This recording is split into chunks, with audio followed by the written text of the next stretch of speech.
우리가 한 주간 동안 지혜에 대해서 함께 말씀을 나눴습니다. 이 지혜가 우리 인생의 행복과 불행을 나누고, 이 지혜가 우리로 하여금 결국 하나님을 기쁘시게 하느냐, 하나님의 영광의 도구가 되느냐, 아주 중요한 부분이다. 그래서 지혜를 찾고 지혜를 얻으라, 그렇게 이제 말씀하신 것을 우리가 일주일 동안 함께 공부를 했어요. 특별히 이 지혜는 우리 인간 생활에 있어서, 특별히 인간관계에 있어서 아주 중요하다. 사람과 사람과의 관계가 사실 제일 어렵잖아요. 직장 생활을 하는 분들, 여러 가지 일에 고된 이런 부분들도 있지만, 이 직장 내 안에서 서로 이렇게 마음이 안 맞으면 참 힘들어요. 그제 경기도지사 이렇게 점심 식사를 같이 하는 시간이 있었어요. 그래서 경기도청에 있는 직원들을 멘토링하는, 상담하는 그런 이제 멘토 역할을 오랫동안 해와서 그런 몇 분들에게 도지사 이렇게 표창을 준다. 그래서 이번에 제가 이제 표창을 받는 기회가 돼서 함께 식사를 하면서 또 불교, 또 천주교, 기독교 이렇게 세 종교가 멘토 역할을 하는데, 상담하면서 어떤 이야기가 주로 많으냐, 이 말씀을 도지사가 물으셨어요. 그래서 이제 각 종교별로, 기독교 입장에서도 또 불교 입장에서도 또 천주교 입장에서도 다양한 이야기들을 했는데, 그 중에 나온 게 도청 안에서도 직원들과의 이 관계가 굉장히 어렵다, 이 부분이 심각하다. 그러니까는 도지사께서 진짜 그런 일이 있냐고 그러니까 도청 안에서도 직장 내에 서로 맞지 않는 부분들, 그러니까 이런 부분들을 어디다 공개하지도 못하고 말도 하지 못하고, 특별히 직장 상사들의 괴롭힘 이런 것들도 꽤 있어서 너무 힘들다. 그래서 직장 생활하면서 가장 힘든 것 중에 하나가 함께 직장 생활하는 그 직원들과의 관계, 이 부분이 이제 제일 어렵다, 그런 얘기들을 많이 해요. 제가 아는 목사님은 이 사람을 만나는 걸 너무 싫어해요. 신기하잖아요, 그죠? 목사님이 되면은 신방을 해야 되고 만나야 되는데 이분은 이걸 잘 못해요. 그러니까는 사모님이 그 역할을 다 하시더라고요. 목사님은 교인들하고 만나는 거를 잘 못하는데, 그 약사하셨던 사모님이 약사 그만두고 목회를 이렇게 뒷바라지 하는데 사모님이 그 역할을 하시더라고요. 근데 그게 될까 그러는데 또 그 교회에서는 또 그게 통하더라고요. 근데 이제 목사로서도 인간관계가 힘든 분이 있다는 걸 내가 굉장히 깜짝 충격을 받았어요. 아무튼 이 인간관계가 굉장히 힘든 거예요. 우리가 하나님을 아무리 사랑하고 하나님에 대한 지식이 많다 할지라도 인간관계를 제대로 하지 못하면 사실은 아무 의미가 없어요. 하나님이 우리를 지혜를 주시고, 하나님께서 우리와 함께 하시고, 하나님께서 우리에게 복을 주시고, 하나님께서 우리에게 다양한 은혜를 베푸시는 것은 결국 뭐겠어요? 복음을 전하는 건 아니겠어요? 내 주변 사람들, 내 이웃들과 그들과의 관계 속에서 하나님의 말씀을 전하라, 이게 진짜 목표잖아요, 그죠? 그런데 인간관계를 제대로 하지 못하면 어떻게 복음을 전할 수 있겠어요? 어떻게 하나님의 사랑을 또 증거하며, 또 하나님이 우리를 사랑하신다는 것을 어떻게 이웃들에게 알릴 수 있겠어요, 그죠? 그래서 이 참된 지혜를 가진 사람들은 이웃들과의 관계를 잘하는 사람이다. 그게 진짜 지혜를 소유한 사람이고, 그것이 참된 지혜자의 모습이다, 이렇게 잠언은 이야기를 하고 있어요. 그래서 지혜로운 자가 된다는 것은 결국은 이웃과의 관계 속에서 하나님의 복음을 전할 수 있는 그런 관계를 맺어야지만 참된 지혜자가 될 수 있다, 이렇게 이제 얘기할 수 있는 거죠. 하나님을 정말로 사랑한다고 한다면 이웃을 사랑해야 된다. 성경 전체가 그렇잖아요. 성경 전체의 요약은 다른 것 없어요. 하나님 사랑, 이웃 사랑이에요. 그러니까 하나님만 사랑해서는 신앙의 반밖에 안 되는 거죠. 이웃 사랑까지 가야 온전한 신앙이에요. 하나님과의 관계 속에서 하나님의 은혜를 받고 하나님의 사랑을 받고 하나님에게 능력을 받고 하나님에게 가장 좋은 지혜를 얻은 사람들은 이 인간관계 속에서 그것을 펼쳐야 되는 거죠. 그런데 하나님과의 관계가 제대로 안 되면 이 인간관계도 제대로 안 된다는 거죠. 물론 하나님은 믿지 않으면서 인간관계만 잘하는 사람도 있죠. 세상에 보면 하나님 믿지 않지만 더 잘하는 사람이 있잖아요. 그죠? 좋은 관계를 맺는 거. 그러나 그런 좋은 관계도 결국은 하나님을 통해서 좋은 관계를 맺을 수 있는데 하나님 없이 좋은 관계를 맺는다는 것은 사실은 쉽지는 않아요. 그래서 잠언 3장에 보면 우리가 앞에 잠언 3장 1절에서 26절까지 또 지난 이틀 동안 우리가 말씀을 함께 나눴는데 이것은 하나님과의 관계 속에서 우리가 어떻게 할 것인가 이 부분이고, 오늘 본문 마지막 7절부터 마지막 35절까지 이 부분에 보면 우리와 이웃과의 관계 속에서 어떠한 자세를 가지고 살아야 되는가 이 부분에 대해서 좀 이야기를 하고 있죠. 그래서 특별히 오늘 본문은 이웃들을 사랑하는 그 사람의 모습들, 그것이 참된 지혜자의 모습이다 이렇게 이제 얘기하고 있는 거예요. 그래서 잠언의 저자는 솔로몬은 우리가 하나님의 명령, 하나님의 말씀에 귀를 기울이고 그 말씀을 마음속에 새기고 순종해서 이웃들과의 관계 속에서 그 사랑을 실천하는 사람이 참된 지혜의 소유자다 이렇게 좀 말하는 거죠. 사실 우리 가족이나 친지 그리고 친구들, 이웃들 많은 사람들과의 관계를 하다 보면 우리의 도움이 필요한 사람이 있죠. 내가 도움을 요청하는 사람도 있지만 나의 도움이 필요한 사람이 있다고. 나한테 도움을 요청할 그런 사람이 있겠어? 그렇게 생각할 수도 있어요. 그런데 그렇지 않아요. 내가 나를 볼 때는 별 볼 일 없고 차마 나한테까지 도움을 요청하는 사람이 있겠어? 이런 생각이 들을 수 있을지 모르지만 그래도 많은 사람들은 내게 도움을 요청할 수 있는 많은 사람들이 있다는 것, 성경은 우리에게 그렇게 얘기하고 있죠. 그래서 우리 주변에 우리의 도움이 필요한 사람들, 나에게 도움을 요청하는 사람들, 만약에 내가 도울 수만 있다고 한다면 그 도움을 거절하지 말아라. 내가 도울 수 있을 때 이웃을 돕는다는 것, 이건 참 행복한 일이다 그런 거죠. 그래서 남을 도와줄 수 있는 상황에서 망설이면 안 된다. 망설이지 말고 기꺼이 도와주는 것, 이게 바로 하나님의 뜻을 이루는 거다. 오늘 잠언이 우리에게 그것을 이야기하고 있어요. 그래서 참된 지혜를 소유한 사람, 우리가 지혜를 익히라 그랬는데 익힌다는 것은 두 가지 의미가 있잖아요. 하나는 뭐겠어요? 부지런히 연습하는 거죠. 부지런히 연습해서 익히는 거죠. 내가 휴대폰을 처음 샀는데 휴대폰을 어떻게 사용하는지 모르잖아요. 근데 자꾸 반복해서 익히는 거죠. 그래서 이건 이거구나, 이건 이거구나. 그래서 반복해서 하다 보면 익혀지는 거죠. 그죠? 두 번째는 뭐겠어요? 우리가 열매가 익는다, 성숙한다, 그럴 때도 익힌다, 그런 말 있잖아요. 그러니까 우리가 하나님의 말씀을 받아서 이 말씀을 내 삶 속에서 잘 사용할 수 있도록 부단히 훈련이 필요한 거죠. 능숙하게 할 수 있도록 필요한 거예요. 성도는 성도다움에 능숙함이 있어야 되는 거잖아요. 그리고 성숙해지는 거, 그래서 익혀진 그런 모습들이 세상 속에 나타나야 되는데, 그것이 뭐냐? 이웃과의 관계 속에서 나타나야 된다, 그렇게 이제 이야기하는 거예요. 누가복음 16장에 보면 예수님께서 비유로 말씀하시는데 거지 나사로 이야기가 있잖아요. 그죠? 어떤 부자가 매일 호화로운 생활을 하며 풍족한 삶을 살고 있어요. 그런데 그 집 앞에는 부자의 식탁에서 떨어지는 푸스럭이라도 얻어먹고자 매일같이 그 부자의 집 앞에 자리 잡고 있는 거지 나사로가 있었죠. 그런데 이 부자는 이 거지 나사로를 외면했어요. 본청만 척했어요. 자기는 풍족하고 자기는 넉넉한데, 남는데 자기 집 앞에 구걸하는 거지 나사로에 대해서 전혀 관심이 없었죠.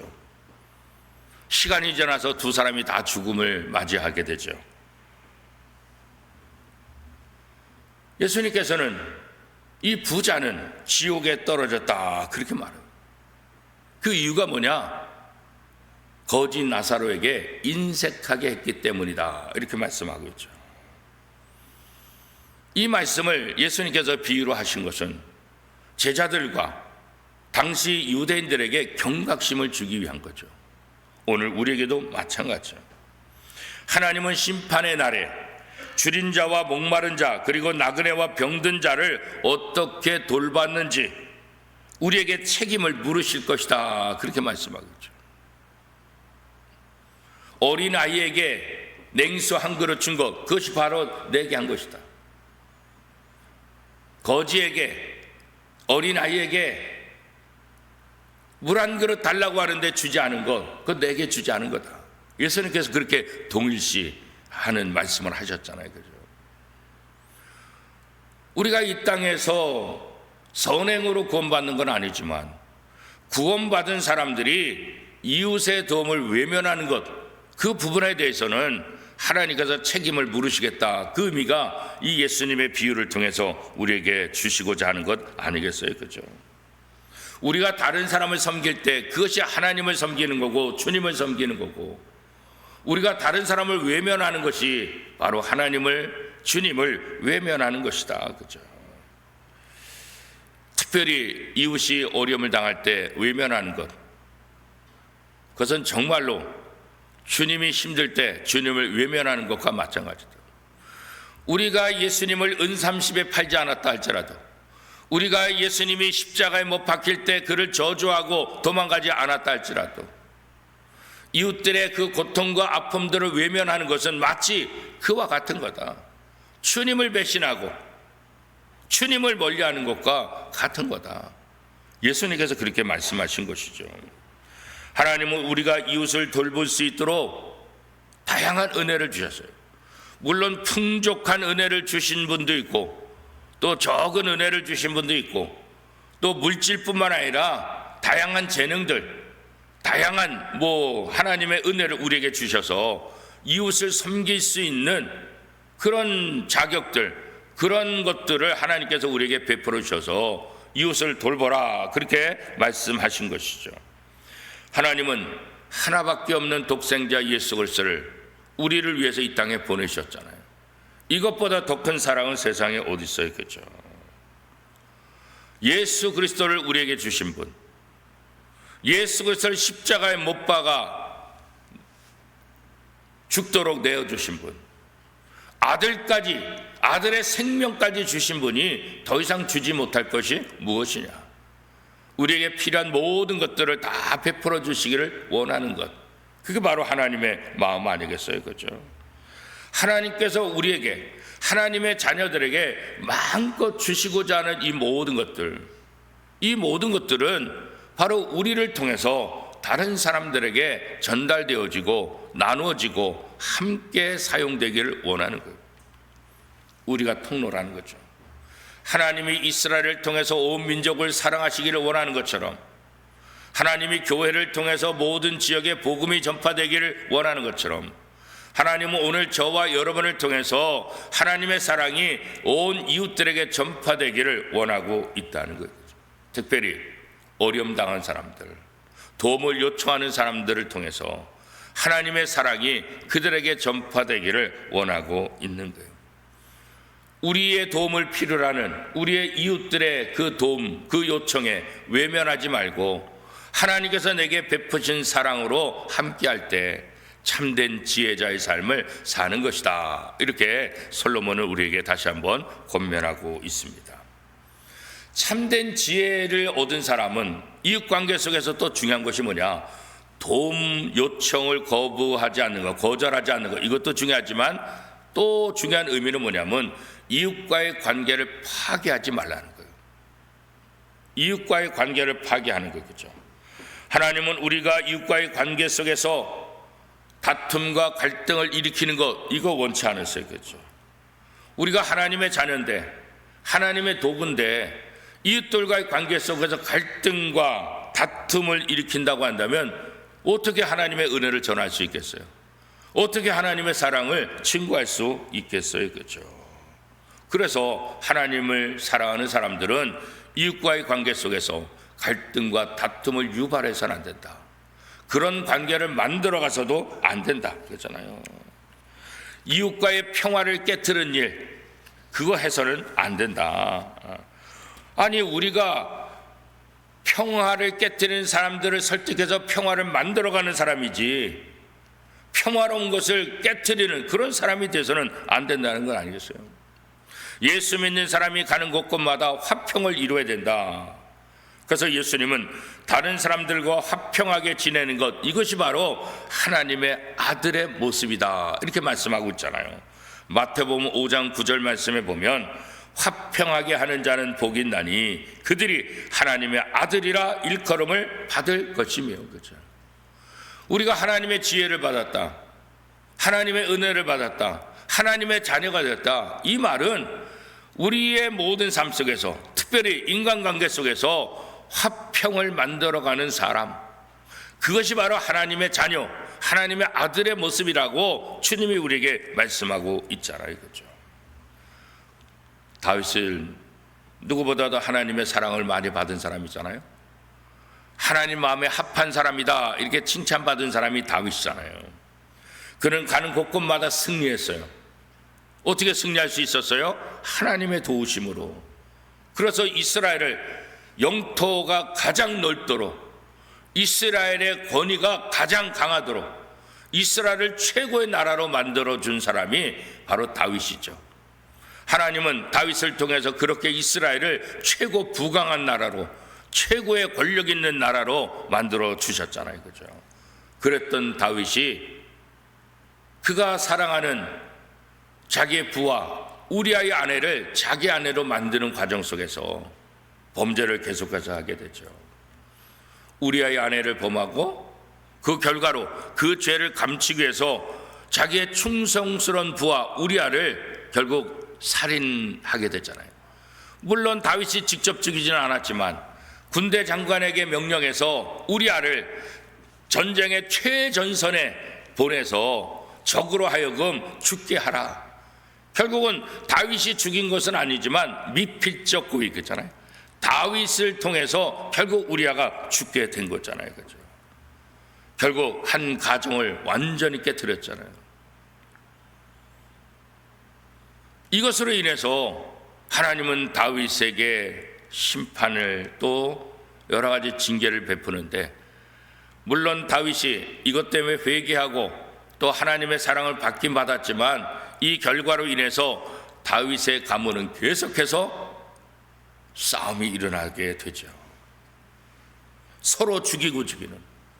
결국 다윗의 아들이 압살롬이 아버지를 배신하고 자신의 부하가 자신을 배반하고 계속해서 다윗의 집안 속에서 싸움의 연속이 끊이지 않았잖아요. 화평을 깨트리는 자, 하나님께서 이렇게 싫어하신다는 것을 우리에게 다시 한번 보여주고 있죠. 오늘 우리도 마찬가지예요. 우리 가족 간에, 형제 간에, 성도들 간에, 이웃 간에 화평을 깨트리는 것, 이건 하나님이 가장 싫어하는 거예요. 시기와 욕심으로 남을 해치는 것, 이거 하나님이 싫어하는 거예요. 그죠? 우리는 종종 다른 사람을 오해해서 잘못을 범하는 경우가 또 있죠. 내 판단이 잘못돼서 그렇죠. 내가 또 지나치게 예민해서, 실제는 그렇지 않은데 내 예민한 그 문제 때문에 다른 사람을 오해하고 다른 사람을 다르게 판단하는 그런 모습들, 그래서 다른 사람을 비난하고 그런 것으로 인해서 어려움 당하는 일들이 또 우리 속에 종종 있잖아요. 그죠? 하나님의 자녀들은 언제나 신중해야 된다. 내 판단도 중요하지만 전체를 봐야 되고, 지금 당장이 아니라 좀 더 기다려 봐야 되고. 그죠? 하나님께서 왜 우리에게 지혜를 주셨을까? 그건 바로 내 경험과 내 직관과 내 경험, 이것을 따르지 말고 하나님께서 주시는 지혜를 가지고 분석하고 파악하고 좀 더 여유를 가지고 좀 더 시간을 가지고 또 전체를 바라볼 수 있는 그런 마음, 그것이 바로 성숙한 거예요. 그것이 바로 지혜를 익히는 것이다, 이렇게 얘기할 수 있지요. 하나님은 원수되었던 우리를 하나님의 자녀로 삼아주셨잖아요. 그죠? 하나님과 화평케 했잖아요. 예수 그리스도의 십자가 사건을 통해서 하나님과 죄인인 우리 속에 막힌 담을 이 십자가를 통해서 허물어 주셨다 그랬잖아요. 허물어 주셨다. 그래서 하나님과 화평하게 만드셨잖아요. 예수 그리스도를 통해서 하나님과 화평케 된 우리들이 이 땅에서 해야 될 가장 중요한 일은 바로 화평을 유지하는 거예요. 화평을 깨뜨리고 또 화평케 하는 것을 방해하는 모든 것들로부터 우리가 화평을 유지하고 또 화평을 이루어 나가는 것, 그것이 바로 참된 지혜자의 모습이다. 이번 한 주간 하프타임 새벽 기도를 하면서 이 마지막의 결론은 결국은 이 지혜를 통해서 우리가 인간관계 속에서 하나님께서 우리에게 주신 이 화평을 유지하는 그런 삶을 살아가는 것, 그것이 바로 지혜를 익히는 삶이다. 이렇게 결론적으로 말씀을 드리고 있는 거죠. 올바른 인간관계를 형성하려면 우리의 인간의 힘만만 갖고는 힘들어요. 왜? 우리가 한계가 있으니까. 그러니까 하나님의 지혜를 배우라, 하나님의 지혜를 찾으라, 하나님의 지혜를 익히라, 이렇게 말씀하고 있는 것 아니겠어요? 그죠? 특별히 잠언은 우리에게 어려운 이웃을 돕고 우리 옆에서 평화롭게 사는 사람들을 괴롭히지 말라, 그렇게 당부하고 있는 거예요. 우리는 이 세상에서 사랑과 화평을 주시기 위해서 오신 예수 그리스도의 제자들, 하나님의 자녀들이기 때문에 그런 거예요. 그러므로 우리는 분열과 분쟁이 있는 곳에서 사랑을 심고 화평을 전하는 것, 이것이 바로 성도들의 모습이다. 직장과 가정과 친구들과 이웃과 교회와 여러 모임 속에 우리는 다양하게 속해 있잖아요. 내가 속한 작은 소그룹들, 내가 속한 그 작은 공동체 속에서 나는 어떤 역할을 하고 있는가? 화평케 하는 역할을 하고 있는가? 그렇잖아요. 저도 많은 모임들이 있어요. 또 제가 속한 많은 공동체들이 있어요. 가급적 그 속에서 화평케 하는 이 역할을 담당하는 것이 나의 몫이다, 이런 생각을 해요. 동료 목사들 사이 속에서, 또 친구들 속에서, 또 여러 가지 단체 속에서 나를 통해서 그 모임이 좀 더 행복해지면, 나를 통해서 그 모임이 웃음이 넘쳐진다고 한다면, 나를 통해서 그 모임이 더 활성화될 수 있다고 한다면, 그렇죠? 우리가 바로 그런 역할을 해야 되지 않겠어요? 김승민 목사님이 있는 곳은 늘 재밌어요. 김승민 목사님이 있는 곳에는 늘 유쾌해요. 김승민 목사님이 있는 곳은 언제나 즐거워요. 우리가 이런 소리 들어야 되지 않겠어요? 그렇죠? 이게 바로 화평케 하는 자의 모습 아니겠어요? 그렇죠? 김승민 목사님 있는 곳에는 늘 다툼이 있어요. 김승민 목사님 있는 곳에는 늘 싸움이 있어요. 여러 가지 문제들이 생겨요. 이러면 안 되잖아요. 그죠? 오늘 원미동교회 성도들이 있는 곳에는 정말 사랑이 넘치고, 원미동교회 성도들이 있는 곳에는 정말 기쁨이 넘치고, 원미동교회 성도들이 있는 곳에서는 정말 화평케 하는 일들만 일어난다. 이 소리를 우리가 함께 들어야 되지 않겠어요? 이번 한 주간 다른 거 다 잊어버린다 할지라도 하나님의 자녀된 우리, 하나님의 지혜를 받은 우리들은 이웃과의 관계 속에서 화평을 유지하는 것, 화평케 하는 것, 이게 바로 하나님께서 오늘 우리에게 주시는 핵심적인 명령이다. 이것을 마음에 담고 후반전에도, 전반전에도 열심히 살아왔지만 이 7월달 시작되는 후반전에도 화평케 하는 자의 복을 우리가 함께 누렸으면 좋겠어요. 그것이 바로 지혜를 익히는 지혜로운 사람의 모습이다. 그렇게 말할 수 있죠. 세상 사람들은 돈을 많이 벌고 유명해지는 것, 이것이 성공이라고 말할 수 있지만 우리는 세상이 말하는 성공이 아니라 성경이 말하는 성공, 성경이 말하는 성공적인 삶, 하나님께서 말씀하시는 성공적인 삶, 그런 삶을 우리가 살아야 되지 않겠어요? 그 성공은 뭐겠어요? 하나님을 사랑하는 것과 이웃을 사랑하는 데서 나타나는 거예요. 어느 때보다도 하나님을 사랑하고 하나님을 사랑하는 마음을 가지고 이웃을 사랑하는 것, 이것이 하나님 보시기에 이 땅에서 가장 성공적인 삶을 사는 것이다.